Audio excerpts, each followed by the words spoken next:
The following content is brought to you by MYND Initiative Incorporated. The opinions expressed in the following conversation are of the hosts and do not in any way represent the opinions of MYND Initiative as a whole. Some themes in this series may be distressing or triggering for some listeners, and so viewer discretion is advised. If any of the content does trigger uncomfortable feelings or cause distress, we encourage you to reach out to us via our Facebook page or seek further support from beyondblue.org or contact Lifeline on 13 11 14 for 24/7 over-the-phone support. We would like to acknowledge the traditional owners of the land on which we all stand, and we extend our respect to the elders, both past and present. Welcome to Does It Mess With Your Mind, where we talk about mental health hygiene, including tips to improve your mental health, book reviews that we feel might help a person be aware of their mental health, or we discuss topics which may have an impact on the mental health in the community or in our personal lives. Tonight I am joined by Hashida. Say hello, Hashida. Hey.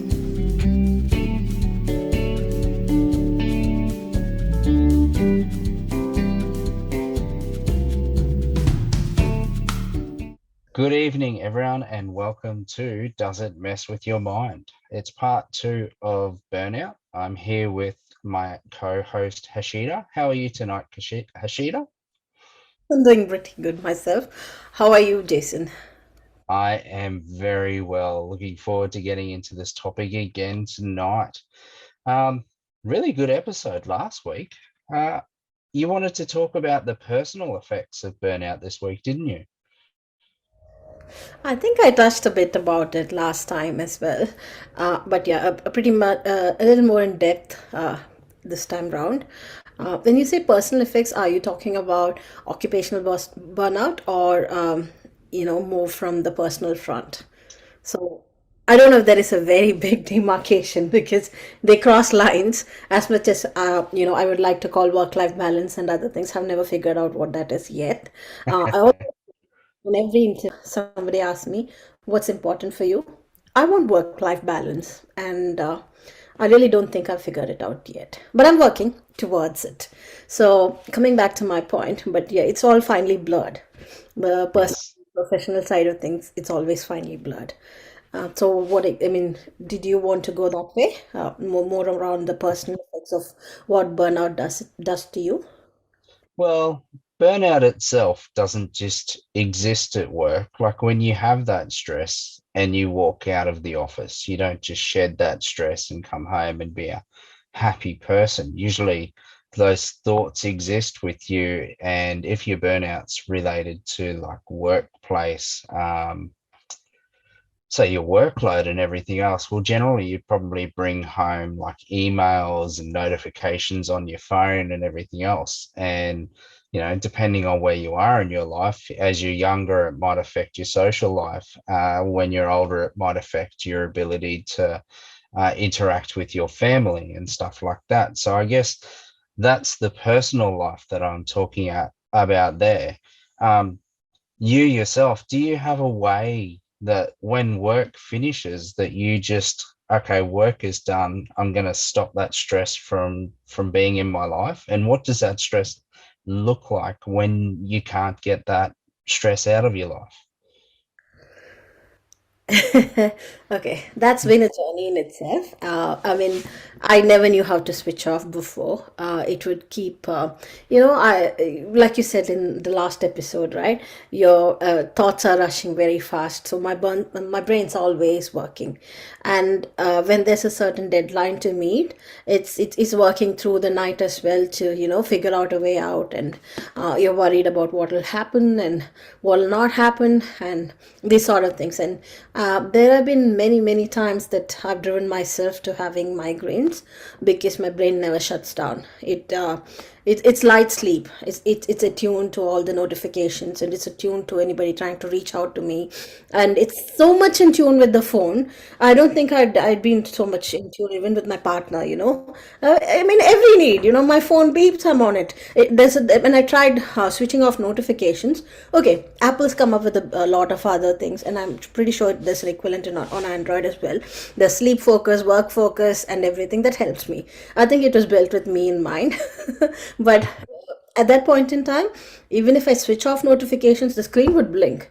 Screen blinks, there's a message, there's an action for me. Irrespective of the time of the night, I would want to take a peek at it. So this is, and that's where I kind of, you don't wake up fresh the next day. You just pull yourself out of the bed, and it's like, you need coffee. So that's another thing, right? You need coffee to wake up. You need coffee to stay awake. And then your brain's all awake. It's awake through the day. When it has to be awake, it's not fully awake. When it has to wind down, it's not able to wind down because you have all this coffee streaming through your veins. So I did not know how to switch off earlier, but it's been the last few years I've learned how to just tell myself that whatever has to happen tomorrow will happen tomorrow. And I like to quote from Gone with the Wind, one of my most favorite books here. Tomorrow is another day. So tomorrow is another day, and I can deal with it tomorrow. Just because I worry about it today, it doesn't mean that it's going to get fixed today. And I think I've heard this from another book. Worry is, I know worry is what builds itself to stress or something of that sort. I just can't recollect it. Maybe you can help me. You're the man of Proverbs, Jason. You can help me here. Do you Um, think for this? Because worrying is not going to solve your problems for sure. Worrying about what's going to happen tomorrow is not going to solve your problems. Whereas a good night's sleep will probably give you a better frame of mind to deal with things, or maybe write a good email that will drive a solution for you. So I've learned to switch off. In that sense, I've learned to switch off. I still do pick at my emails even after all the sleep focus and work focus and all those things. If I'm awake, my next reaction is go check the emails. So but yeah, that's a different story altogether. But I've learned to kind of shut down and say, okay, I'm done. I'm done for today. And I also take an hour's break during the day, during lunch. That's another thing I learned to do. Typically, a lot of people I've seen what they do is lunch is in front of the laptop. I mean, I'm in IT, so I come from that point of view. A lot of people who use computers take work with lunch, or I'm not a fan of that. I want that 1 hour or 45 minutes or whatever it is. I turn down my laptop. I actually literally turn down the screen, and then I go do whatever and then come back and work. I've seen this helps. It's almost, for me, it's almost as good as taking a power nap for me. And that's another thing that's changed with working from home. If you really want to take a power nap in the afternoon, you can. I've read somewhere that a 20-minute power nap actually is very good for you. It's medically proven, I believe. So anyways, so I'm just quoting. Anyway, so these are a couple of things I do. So one during the day, midday, and then once I call it a day. Anything else after that can wait for the next day. So what is your? I know you asked me this question. Do you turn off? How do you deal with it? Or do you tend to get into a cycle, or how do you deal with it? So have you learned how to balance it, or what is? um, yeah, so if there is something that is particularly worrying me, previously I would not deal with it well. It would just sit with me, and I would be kind of angry at myself, like, I can't get to sleep. Why can't I get to sleep? Why can't I get this out of my head? Everything else. But these days I kind of just treat myself as human, and I actually go, hey, my brain has a worry. Let's just have a worry for a while and think it through, and let's not get angry at ourselves. Let's be kind to ourselves, because there is a stress going on here, and there's no point in me stressing about the stress. So let's accept what's actually going on, and let's just work with the emotion and figure out what we're going to do next. And that's pretty much a way of just being accepting that I'm only human and this is how I'm going to have to deal with it. Because the more I probably try to push it away and not deal with it, the longer it's probably going to persist and the more stressed out that I'm going to be. And that's just how I deal with it now. That's my mental health hygiene. The other thing is, if it's getting to that point where it's just persisting probably longer for 24 hours, I haven't slept for one night for it and I can't address it the next day, then I'll actively go out and talk it through with someone. So that way I've talked it out, because our brains, when there's a stress or something like that, our brain actively has to process it in some way and get it out. So you need to actually write it down or you need to talk it out some way for the brain to go, okay, this has been addressed, and I'm happy that it is out now. So it's always important to understand what your brain is trying to do during that period, to get rid of the stress. And you mentioned before that work-life balance. So having that kind of reflection going on in your life and understanding if it is a once-off kind of stressor or if you've got compounding stresses going on. Like we mentioned last week, that both of us encountered burnouts in our lives for different kind of reasons. But I guess both of us would recognize now that when there is a pattern of stresses going on, that we would actually look at our work-life balance and go, okay, our work is affecting our personal life or our ability to function outside of work. We need to make a change. And you said you don't have work-life balance now, or you haven't figured out what it is yet. But if I said to you, is burnout a result of work-life balance? Would you be in agreement with that statement? Um, Lack of work life balance, right? Yeah, well, just is work-life balance. If you don't have work-life balance, would you get burnout? You could possibly lead yourself to burnout. Um, okay, again, work-life balance in itself is, I find it some sort of a cliche word or a term to use. But it's really important because it's really important to, even in a rested state, our brain is consuming energy, a lot of energy. We're burning energy because you're thinking to. Imagine you're exercising all the time, 24 hours of the day. What would happen to you? You would just be really tired all the time. Probably Yeah. die because you don't get sleep. So yeah, from everything else, right? So similarly, your brain is consuming energy, and brain cells also need time to wind down and refresh and regenerate, and all those things happen during sleep, right? So if you're constantly using them, I mean, it's definitely, that's what happens when there is no balance. That's what I feel. So if you don't demarcate it, um, the reason I keep going back to this is we don't, when we cover all this, right? There's a particular segment that we don't address, which is why I keep coming back to this personal burnout thing, because there are people, there are stay-at-home moms. They don't work, but they still can suffer a burnout. That's why I get confused when you say work life, right?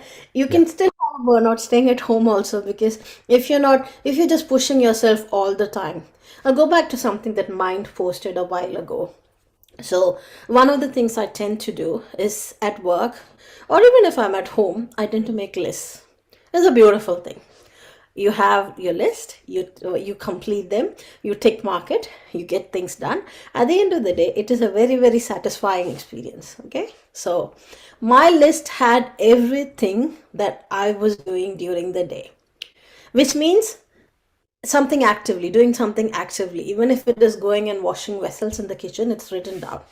Okay, it is very comprehensive to give me the satisfaction of doing something. Okay, I did it for a week. I did, and then in between, I also managed to do a few courses in TAFE, managed to do a few assignments. I went on for 3 weeks. I mean, I'm just quoting an example here, okay? Very recent past.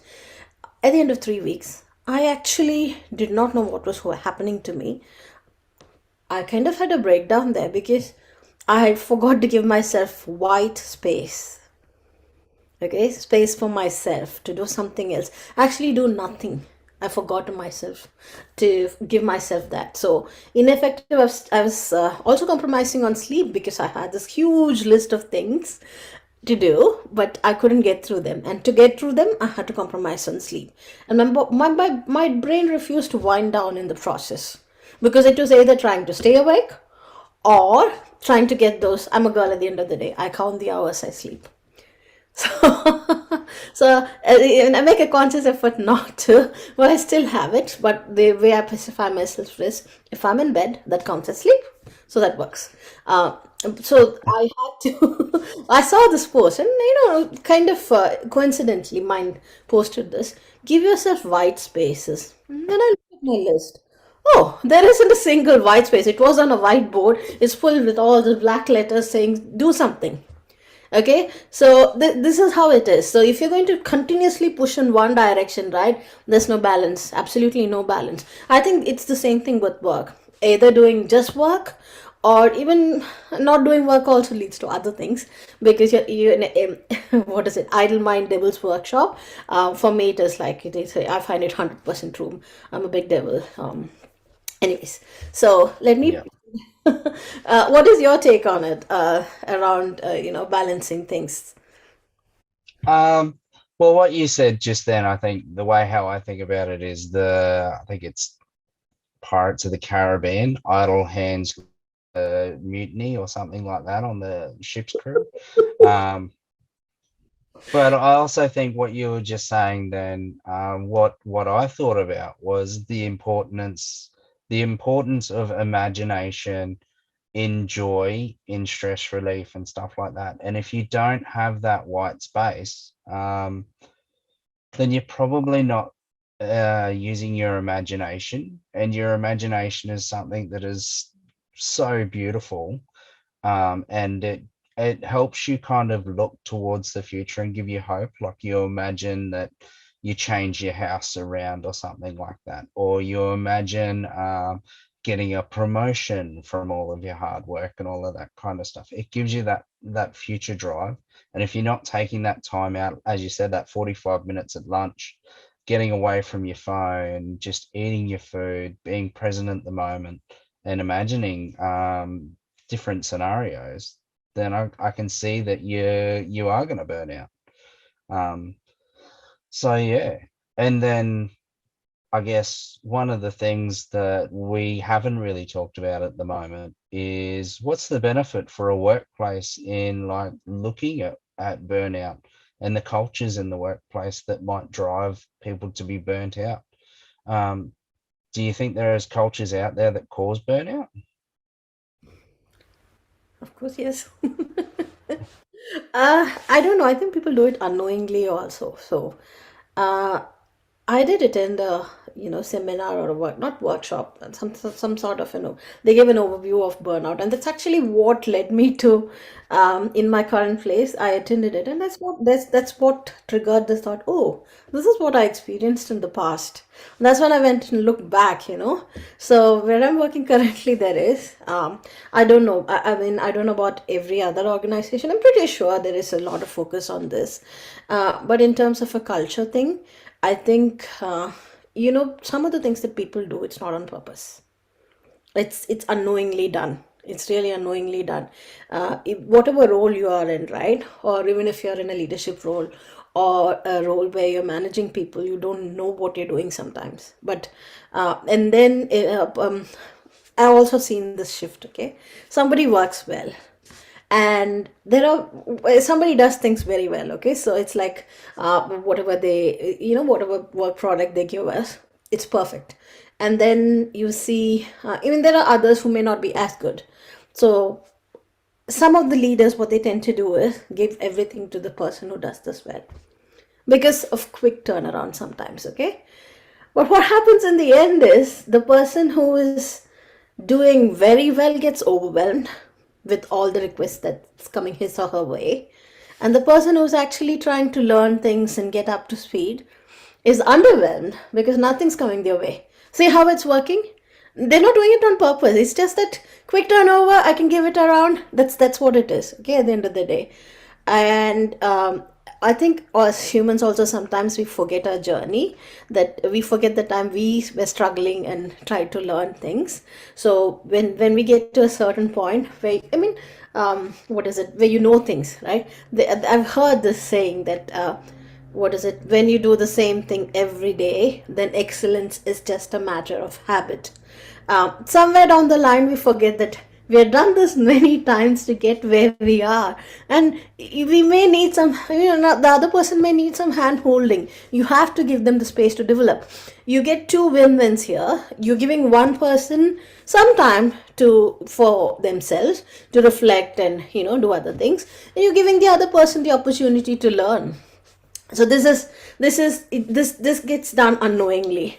Then when somebody is in a bad place, you tend to notice small things, and these things tend to get, your brain is very imaginative, okay? So it's that mountain out of a molehill kind of a situation. So you're in a bad place, somebody's dropped something out here, and then you've built it into something, an evil castle, and that's how it works. So sometimes it can get very it can be unknowingly done, and knowingly also. Some places are just toxic. When I say toxic, micromanaging for me is toxic. It is a lack of trust. It is, I don't know, it is maybe your own insecurities driving this, but it is very, very toxic when you have to look over your shoulder all the time, and when you're doing things, that's an absolute lack of trust. It leads to self-doubt. It leads to your confidence gets destroyed, and it's horrible. So this is the person who's micromanaging probably doesn't know it, or probably knows it and does nothing about it. So this is a very toxic work environment. Then Yeah. people. So You they you you talked about micromanaging then, and I kind of when you were talking, I was thinking about the project management kind of framework that goes on like within workplaces. So someone needs a change, a new road needs to be built, something like that. And then they go out and they do the quotes and everything else. And they do the quotes based on how fast they think that they can do it. But then the people that they rely on, they might not be the people they get on the project. And sometimes they get different project people on the project that don't work the same way as they thought that the project was going to work.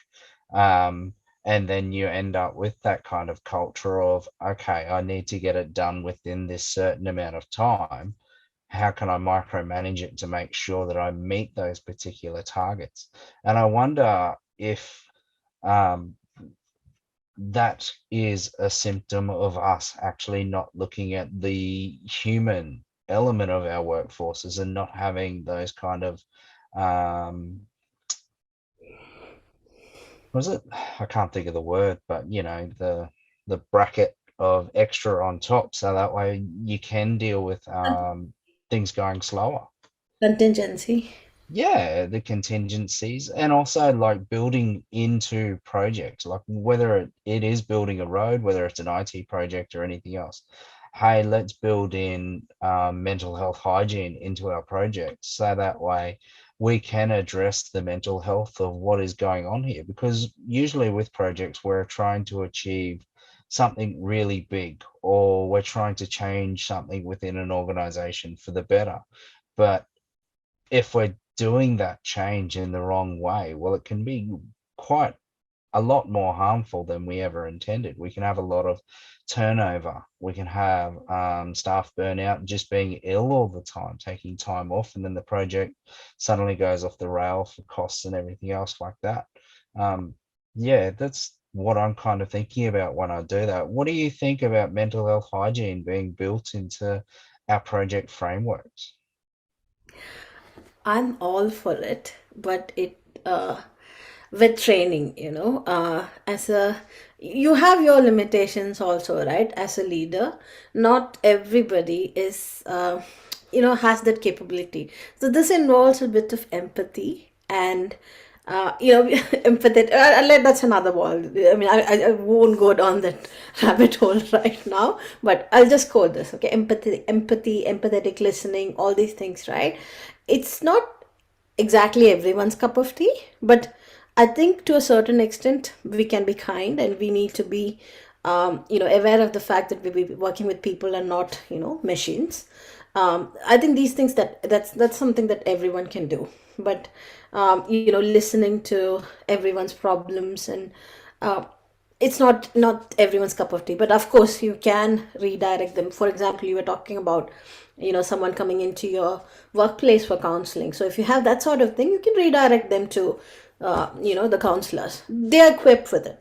They're equipped with tools, and they know how to direct people to, they can give them solution, some sort of solution, not necessarily a solution to your problems, but they can give a different approach to things. Or and if things are not working, I think even HR can play a role to a certain extent, in helping out. So you can do it, but it can be very overwhelming for the project manager or the manager or whoever is the leader also, if they have to get into this side of things. Now, where there are organizations, when where you're focusing on mental health, then absolutely, I think your leader should be able to deal with these things as well, probably. Yeah. So but yeah, it is a hard thing to do, but Yeah, and you definitely don't want to bring stigma into the workplace. People are human. Everyone has some sort of issue or something going on. We can only have one perfect day. The rest of the days we're juggling a million kind of things going on in our life. So for me, looking at that workplace culture and understanding if that stigma might bring out burnout, if it might prevent people from mental illness from participating in those events because they simply just can't feel like they don't feel like they can handle it, or it's going to be triggering for them. And that might just be the thing that you need to address. And you might have an excellent worker on your hands that can do excellent output, but you just need to work with them so that way they feel comfortable. yeah, you're right about that actually. It made me think about a few things. This goes to how your personality type is also, being an introvert versus an extrovert. Uh, yeah, when you have events and other things or group activities, I see the extroverts kind of performing very well. But with the introverts, they struggle. It's just their personality, right? They struggle a bit. So exactly, I mean, it comes back to your point, which you just said, right? Being feeling left out, or being triggering and other things. Uh, for this, I mean, I've worked in an organization where they had this concept of career counseling. So each person had a career counselor. And if you are at a certain level, you would be a career counselor for someone else as well. I found this model very helpful. One is, I mean, with respect to my career, of course, but sometimes you could talk a few of your what is affecting you at work, at least as it pertains to work. You can at least talk about these things with this person. That person is, to the extent possible, that works. That relationship also works. If it doesn't work, you can always point them to somebody else who can actually help on a, who's qualified to help you. So I've seen this work. Career counseling has, for me, it has helped. It is career counseling, but just the fact that I can talk to someone else who is not related to the project or the team I'm working with, sometimes it helps. I don't know. There may be other things out there too, which I haven't experienced yet, but I'm open to things. Well, me and you, we do a discussion group where we talk about these kind of topics and everything else. Career counseling and all that kind of stuff might be a discussion group that we might talk about in the future. So if you're listening to us and you would like to have a discussion with us about burnout or career counselors, and or even a different topic, please reach out to us on Facebook, and Hashida and I will do up a discussion group and be happy to talk to you about it. What do you think?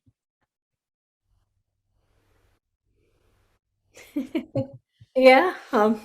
Man, I'm waiting for people to join me, and I just take everything as an opportunity to learn, and you never know when that's gonna be useful for you because.